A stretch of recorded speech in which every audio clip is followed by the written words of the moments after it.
पियावा के रहना बुझाइले। सुन रे सखिया ससुरा के बतिया पियावा के रहना बुझाइले। हला बाते कइले हो बलमयल बाते कइले। कियाला बाते कइले हो सजनयल बाते कइले।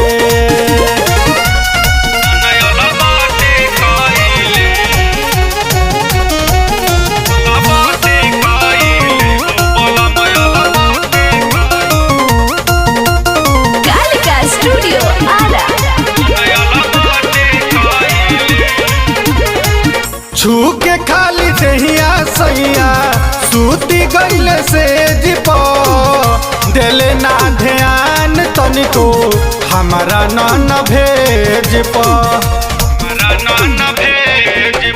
छू के खाली दहिया सैया सूती गईले से जिप दिले ना ध्यान राजा हमरा न भेज कि हमारो बदनिया सिहरे लागल पाजा में ऊन धइले। सिहरे लागल बदनिया ये सखी पाजा में ऊन धइले।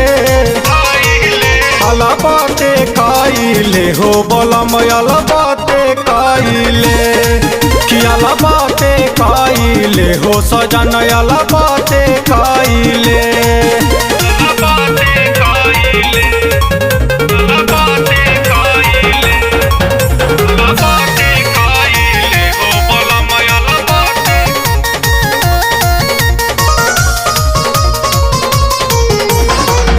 उखी बिखी मनवा भइल आइल ना नींद रतिया।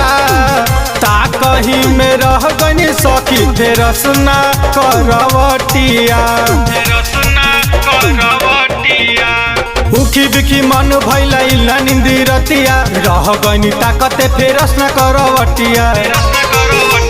कैसन मती के बारन पिया तुनु सोच के जिया घबराइले।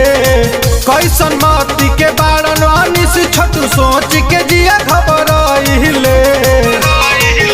अलबते कइले हो बलमयल बाते कइले। कि अलबते कइले हो सजनयल बाते कइले।